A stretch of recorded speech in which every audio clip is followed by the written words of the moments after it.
अब क्या बताते हैं कि एक व्यक्ति जो भक्ति नहीं करता, देखो परमात्मा का नाम लेकर भी हम काम वही करेंगे लेकिन बुराई नहीं करेंगे, केवल कर्तव्य कर्म करेंगे।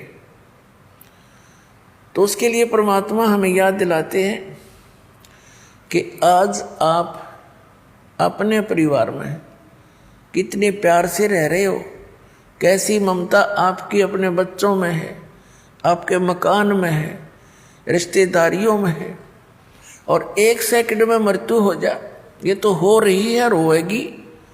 अब इस सच्चाई को हम अनदेखा करने की चेष्टा करें तो वही बात है कि बिल्ली को आते हुए कबूतर आंख बंद करके बैठ जा कि मुझे दिखती नहीं, उसकी आंखें बंद कर लेने से वह बिल्ली टल नहीं गई, उसकी अपनी अज्ञान सोच है। वो तो उसने दौड़ धाप उड़ जाना चाहिए था, बच सकता था।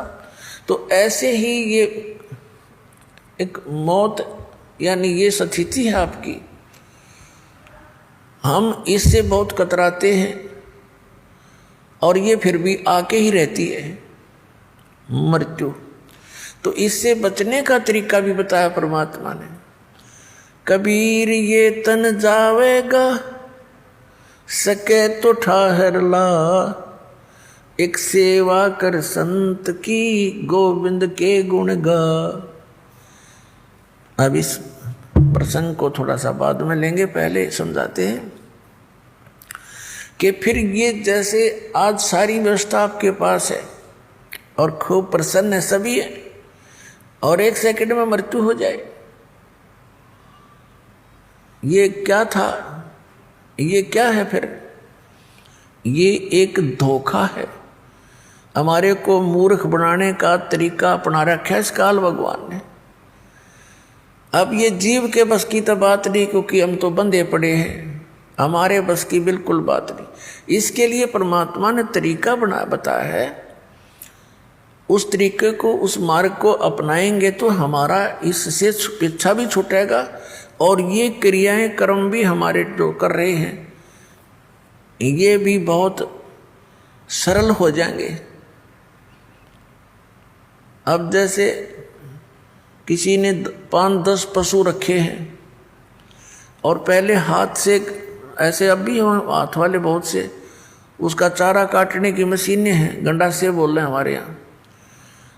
तो एक तो वो हाथ से काम कर रहा है और एक उसने पावर का कनेक्शन ले लिया, बिजली का, और मोटर ली रख, और फिर देख वो बैठा बैठा देख कर वो कट कट कट कट काट रही है, उठा उठा कर उसमें रखने हैं। और एक जो 2-3 घंटे का काम 20 मिनट में कर हो जाता है। तो इस प्रकार हम जिस अपने परिवार की गाड़ी को स्वयं खींच रहे हैं, उसके लिए इस परमात्मा ने कहा कि तुम इस पर मोटर दरवा लो और बहुत आसानी से रखी जाएगी, और फिर देखना आप भी बैठी हो अंदर और फिर गाड़ी चलेगी। तो हम सभी अपने हिसाब से अपने गाड़ी को खींच रहे हैं। परमात्मा का कनेक्शन मिलने के बाद आपको पावर मिल जाएगी, वो मोटर मिल जाएगी जो उसने बैठा घुमाएगी, चलाएगी अपने आप। तो वो काम भी हल्के होंगे जिनको हम नहीं कर सकते, उसको पावर करती है। तो इस प्रकार वो साधना, वो विधि जिससे उस पावर की यानी परमात्मा की शक्ति आपको प्राप्त हो, जिससे आपकी संसार रूपी परिवार रूपी गाड़ी भी ठीक से चले, तो वो दास आपको बता रहा है।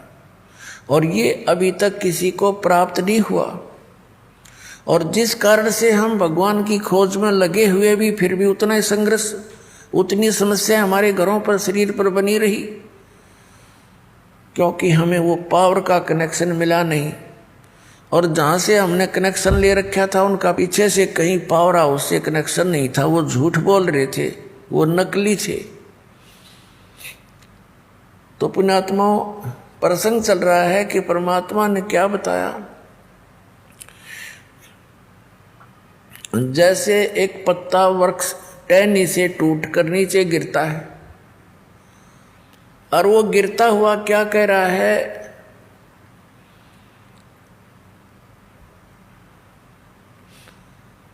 पात जड़नता यूं कहे, सुन बई तरवर राय, अब के बिछुड़े नहीं मिले, ना जाने कहाँ गिरेंगे जाए। अब वो पत्ता मानो, यानी उदाहरण दे रहे हैं भगवान कबीर परमात्मा, आप जी और हमारे को सतर्क कर रहे हैं कि आप जिस भरे पूरे परिवार से जब यहाँ से चलोगे, मृत्यु का समय निकट आवेगा। किसी भी कारण से हो सकता है, जैसे कोई रोगी हो जाता है, साध्य रोग हो गया, कैंसर होगी या कोई और बीमारी होगी, परमात्मा की भक्ति कर नहीं रहा वो प्राणी, तो वो मरते समय ये कहा करे, हे भगवान ये पता नहीं कहाँ ठिकाना होगा। तो भगवान याद दिलाते हैं कि एक परिवार को छोड़कर जो प्राणी जाता है उसकी स्थिति बहुत भयंकर होती है। उसकी ममता, उसकी जकड़ उसी परिवार में जकड़ी रहती है। जो भक्तिहीन और ज्ञानहीन प्राणी होता है वो वहीं फिर पशु पक्षी बनकर, कुत्ता कुतिया बनकर उसी गली में सैर सपट्टे करता रहता है। वो जहाँ आशा तहाँ बासा होई, मन कर्म वचन सुमरियो सोई, पात जड़नता यूं कहे, सुन भी तरवर राय, अब के बिछुड़े नहीं मिले, न जाने कहाँ गिरेंगे जाए। अब परमात्मा कहते हैं, हिड़की दे दे रोएगी सुरता, जब तू चलेगी अकेली। इस आत्मा को सुरता भी, सुरती भी कहते हैं, एक संबोधन के लिए। कहते हैं, हे प्यारी आत्मा, जब तू पूरे परिवार ने छोड़ के अकेली यहाँ से जाएगी, जब तू पछाड़ खा खा टक्कर मार मार रोएगी, डकरा डकरा के, तेरी कोई नहीं सुनेगा। फिर क्या बताते हैं, पात जड़नता यूं कहे, सुन बई तरवर राय, अब के बिछुड़े नहीं मिले, ना जाने कहाँ गिरेंगे जाए। तरवर कहता पात से। अब क्या बताते हैं परमात्मा के, पतझड़ आवत देख कर बन रोवे मन माही, ये ऊंची टहनी पात थे अब पीले हो जाई। जब पतझड़ आती है, बसंत ऋतु आती है, उसमें क्या होता है कि पहले के जितने भी पत्ते होते हैं वो सभी पीले हो करके और वृक्षों से टूट टूट कर नीचे गिर जाते हैं। अब कहते हैं उस समय वो वन रोता है अपने मन में कि ये क्या बनी इनके साथ, ये सभी निकल के टूट टूट के गिर गए सारे। जहाँ एक वर्ष तक उन मस्ती मार रहे थे, फड़फड़ फड़फड़ करते थे हवा के झोंकों में, कितने अच्छे लगते थे। तो ये वन संसार है और हम इन टहनियों पर चिपके हुए पत्ते हैं। ऐसे ही हम टूट टूट कर गिरते जा रहे हैं। पीले हो जाए मीन, बुढ़ा हो गए, बुढ़ापा आ गया, सफ़ेद बाल हो गए, जाड़ दांत, अब चली एक एक करके निकलने लगी। तो समझो अब इस तरवर से टूट कर गिरने का समय आ लिया और इसका ये भी नहीं पता कब समय आ जाए। वैसे तो अंदाजा हम सभी लगाए बैठे हैं, अप्रोक्सीमेशन, कि 90, 80, 100 वर्ष तक तो जी ही जाते हैं। अब जैसे कोई आज 80 वर्ष का हो गया है तो वो इस आश तक जीवित है, रुका हुआ है कि 100 वर्ष तक तो कहते हैं जी ही जाता है, मनुष्य जीवन बना ही रहता है। और यही आस सबसे खतरनाक है हमारे लिए कि इतने वर्ष तो अभी मेरे शेष हैं, इसलिए तो टिका हुआ है ना। तो ये फिर भगवान में दृढ़ता तो लग जाना, इसलिए बकवादों में लग जाता है। तो यहाँ परमात्मा कहते हैं या भूल भी सत्संग से समाप्त होगी आपकी। परमात्मा कहते हैं मौत भूल गया बावड़े, ये अचरज किया कौन, और तन माटी में मिल जाएगा जो आटे में लौण।